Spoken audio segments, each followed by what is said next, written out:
Sure.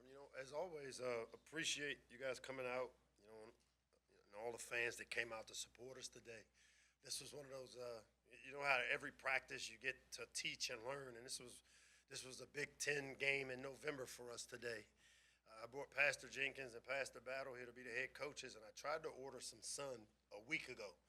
I asked for a perfect sunny day. I brought both pastors here to lead the teams, and I guess God doesn't like me right now. I got to figure out why, so I'll go to church tomorrow and figure out what's going on. But no, I appreciate the people that came out today and supported us through the weather, and we made the most of it.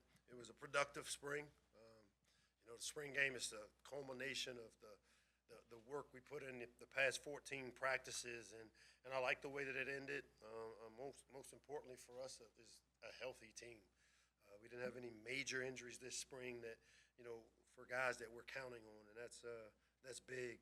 I saw some good things today. I think we got about 108 total plays in, and to me that's some good work for a spring game. It was about running, blocking, tackling, catching, and throwing the football, the fundamentals.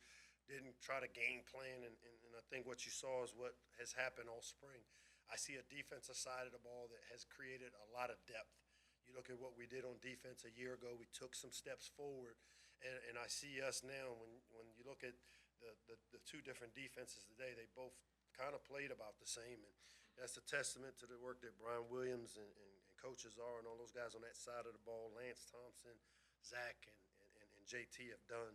And then on offense, I think you saw that we've got some guys on the offensive side of the ball, a young running back was really bright all spring, Nolan Ray, Kobe McDonald, who's been really consistent, and then Roman Hemby, who we saw in a limited capacity today, but Roman really has had a great spring working on some of the things that we needed to see for him to take the next step. Our players are now getting some well-earned time off, get away. We'll have our end-of-the-year meetings here in the next couple of weeks, and they hit final exams, and they go into their discretionary period where they'll kind of rest, get their bodies healthy, and to be ready back here in June to start our summer preparation heading into the season. Lastly, as of right now, at least what I've found coming up here, we've got to congratulate draft picks thus far.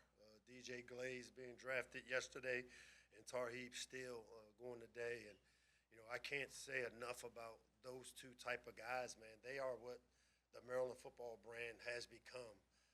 Two guys that, weren't probably 5 stars, but through the evaluation process, you saw a guy in Tarheeb who in high school was a talented receiver, had the skill set, and it transferred over. Has played just about, from the time he got off that yellow school bus, he's been out there playing for us and has earned the opportunity to play at the next level. And then with DJ, a guy that had high school injuries, maybe why some people backed off of him. We believed in what we saw out of him, and to see a guy that, was a low 3-star evaluation, I guess, through some of those people you guys work for, but he gets drafted in the 3rd round, and I think it's a testament to the job that our coaches like Brian Braswell has done in their development. And so I want to congratulate both those guys, and hopefully we hear a few more names here throughout the rest of the day as this draft winds down. With that, I'll open it up to questions. Hey, Mike, where does the quarterback competition stand at this point, and what will you be looking for in the fall as you move toward naming the starter? Yeah, I mean, what we've tried to do is we've created some competitive situations, even today, with the score being lopsided, to see us try to continue to work a 2-minute drive. We continue to put them in situational football situations to see how they respond and how they are able to perform. We're a long ways away from naming a starter. As you can see, the competition is, it's hard to tell. They're all talented. They all made some plays. They all made some mistakes. But, what I've tried to get now back in that room is them understanding every play won't be a touchdown. And we always talk about the guy that wins the job has to have the mind of a coach, but the skill set of a player. And that's what it ultimately is going to come down to, because as a coach, there's down and distance situations, there's placement of the ball on the field situations, there's, turnovers, how you react after a turnover. And I want to see those guys play quarterback. And to me, playing quarterback is understanding big picture, when to attack, be risk adverse.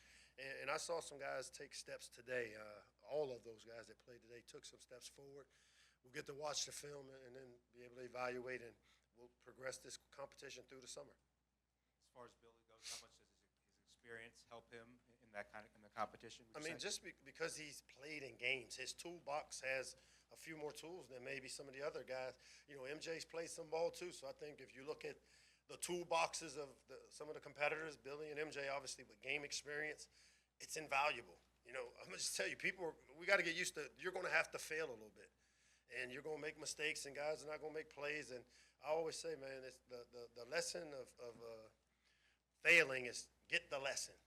And every time one of these quarterbacks performs and they don't perform at the level they expect, we got to take the lesson and then you build your toolbox up. So both those guys have experience in games. Cam has played in a game or two, but and that gives them maybe a little advantage. But a guy like MJ is just learning this system.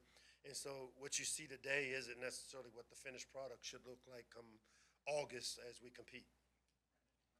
Hey, Coach. Brandon, what's up? What's up? Isaac Bunyan moving from defensive line to offensive line. What have you seen from him throughout spring? What did you see from him throughout spring ball? Well, I think the big thing is Isaac is a guy that has contributed. He came here as a walk-on. Everything he's gotten, he's earned. He started on the defensive side of the ball. I think Isaac Bunyan has a chance to play at the next level. He's one of those great stories you'll read about.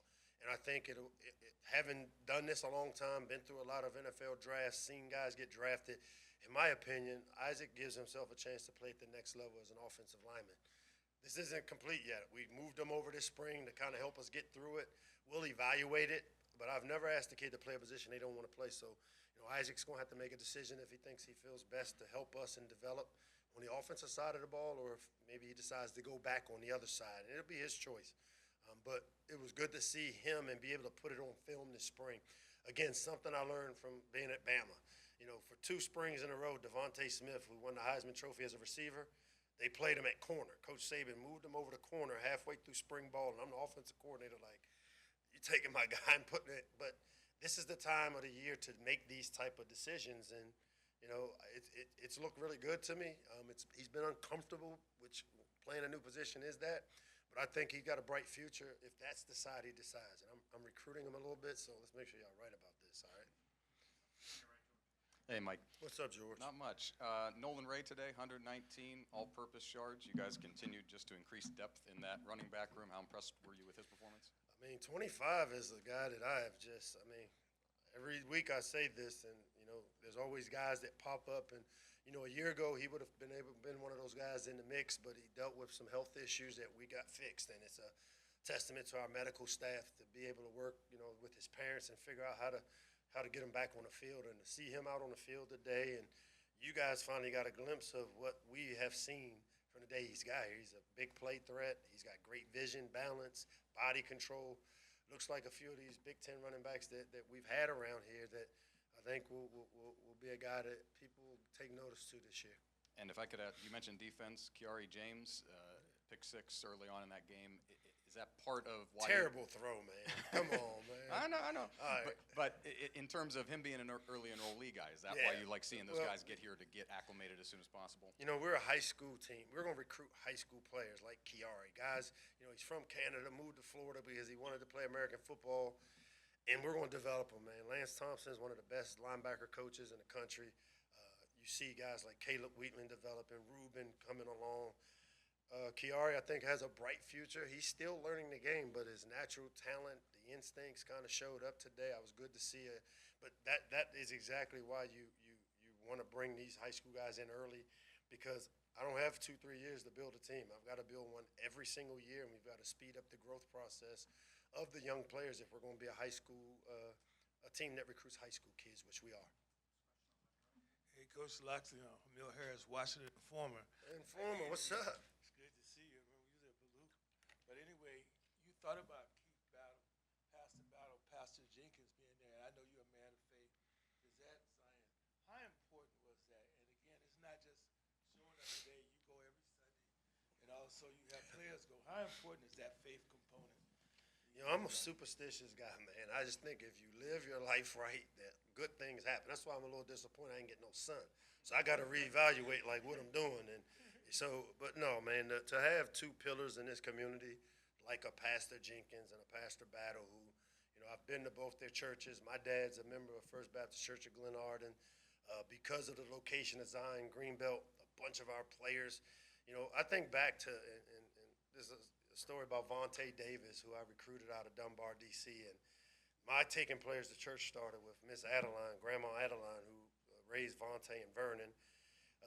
I recruited Vernon to Maryland, and she said, well, I thought you said Maryland's the place. And then I took Vontae to Illinois, and she said, well, if he coming out there, he got to go to church every Sunday, Coach. You know how I am.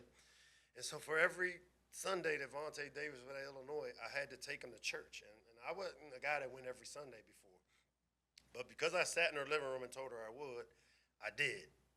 And it became a thing to where after the first time I took him, just a bunch of players started saying, Coach, I want to go to church. I want to go to church. And next thing I know, we've got 35, 40 players going to church, and Illinois goes to the Rose Bowl. So I'm telling you, we're taking the next step, and part of that next step is maybe creating a team that has a foundation behind the faith. And Pastor Jenkins, Pastor Battle have been really supportive of us in recruiting. Grandma still want to know, like, my son going to be taken care of. Well, that's part of it, and that's something that may be a little different for others, but for me, it's part of the process. If I sit on your couch and tell you I'm going to do it, I'm going to do it. Mike, based on, like you said, the uncertainty at quarterback and the defense returning 2 interceptions for touchdowns, is there a part of you that thinks that you may have to lean on the defense to just kind of set the tone when the season begins so that the offense can catch up? Yeah, every year I have to evaluate what type of team we're going to be, and I have no problem with winning ugly. I have no problem with if our defense shutting people out and we take care of the football, it happens. Now, I'll be the first to tell you, we recruit really talented offensive players, so what the finished product of what you saw today won't be anywhere close to what it looks like, and it's easy to kind of make assumptions based on the spring game. We had a very limited game plan. Our defense is the strength of our team right now, and as it should be. And our offense has had to carry us some of the early years maybe in this system that we've put in here, but I love the way this team is starting to develop. If you look at us when we walk out the tunnel, our offensive line, our defensive line looks like a Big Ten offensive line, defensive line, and that's half the battle. And now we've got to just continue to develop them. We'll figure out the quarterback, man. We got talented players in that room. I got faith in Josh Gaddis and our offensive staff that, we'll find ways to move the ball as we always have here, and we've got good skill, and I like the way that the offensive line is coming along, and we'll see how it goes as we progress through the summer. Mike, good to see you. What's up, Emmett? Doing well. Speaking of the battle there in the trenches, you mentioned offensive and defensive line looking like Big Ten groups. What is it about those groups that excites you and leads you to that statement? I just think when you look at their development, man, when you got that white defensive line, it had guys like Dylan Fontes, typically LaVon Johnson will be out there, Daniel Owens, we created depth, and in the Big Ten, what we found, and when we've had trouble, it's in the middle of the year, we get banged up, we play a tough schedule in the Big Ten because we play 9 Big Ten games, unlike some of the other leagues, and so we bang each other up, and to be able to create depth in the trenches has been the missing piece, and we've had some great players leave this area that play in the trenches, so we've put an emphasis in it. One of the reasons why I went back to the quarterback room, because it gave me a chance to hire a guy like, Robo, and now we've got 2 O-line coaches that allow us to develop the offensive line faster, because we're recruiting high school linemen. Mike, you hired Brian Ferez to be offensive assistant analyst. What can he bring, and then how do you expect him maybe to help out in terms of determining a quarterback? Well, it's grandma chocolate chip cookie recipe, man. Nick Saban's, he had the school for wayward boys, but no, having Brian here, he's like any other analyst. He brings something that I like, and anywhere he's been a part of running the football. All right, what we do is what we do. He's coming in as an analyst. He'll make suggestions. He'll have the ability to, but he had a skill that I liked. The emphasis for me is how do we develop the run game on offense? To have a Brian Ferentz who has been a part of some of the best offensive lines and some of the best run games, giving ideas, how they did it to add to some of the stuff we already do. It's a win for me, man, and he came cheap. Thanks very much.